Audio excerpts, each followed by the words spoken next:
alive, there were two fossil whales, two different species of fossil whales that had been found.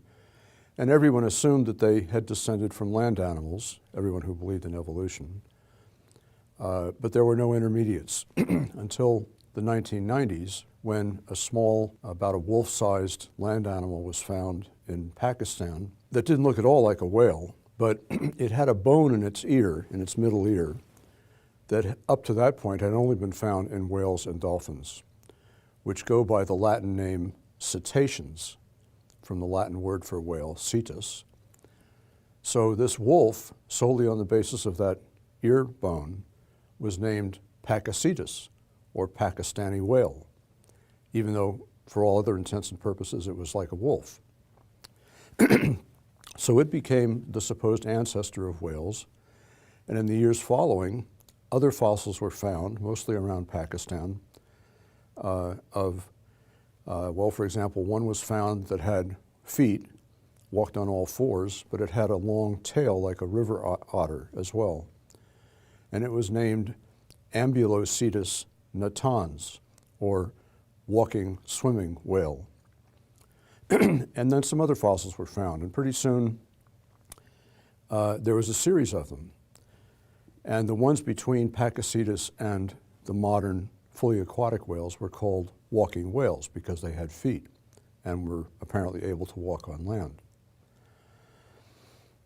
Stephen Jay Gould at one point called this the sweetest series of transitional fossils an evolutionist could ever hope to find.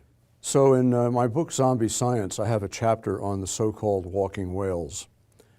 The problem with the series, the fossil series, which is supposed to be, you know, everything an evolutionist could hope for, is that the so-called walking whales are actually more like sea lions or sea otters than whales. They live mainly on land. They give birth on land. Certainly they spend a great deal of time in the water. But whales have to spend their entire lives in the water. And that requires something quite different from what it takes to make a sea lion or a sea otter. Whales, true whales, that is fully aquatic whales, have flukes. That's their tail. It looks like a flipper, but it's not a flipper.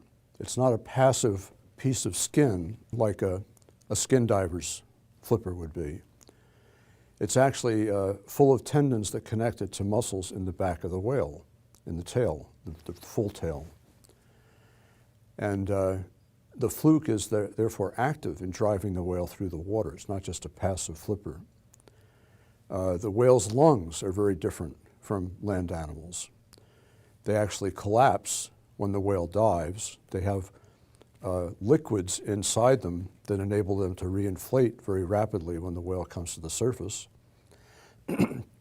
Whales breathe through, as you know, blowholes on the top of their heads, which is quite different from a sea lion or a sea otter. Whales have to give birth underwater. They have to nurse underwater. And all of these things require adaptations not found in land animals. So the gap between the so-called walking whales and the true whales anatomically is really quite large. Recently, a whale was found in Antarctica. Actually, it was found a while back, but just fully reported recently. The problem with the whale evolution story, or one big problem with it, is that the time in the fossil record between the terrestrial animals, the walking whales, and the fully aquatic whales is very, very short. Before this recent find, it was thought to be 2 to 8 million years, which may sound like a lot, but it's not when you consider all the anatomical changes that have to happen. But this recent find of a fully aquatic whale in Antarctica actually shortens that time considerably, down to 1 million years or less.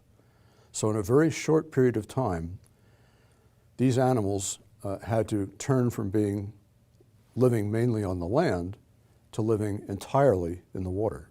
That's quite a change to happen in such a short time.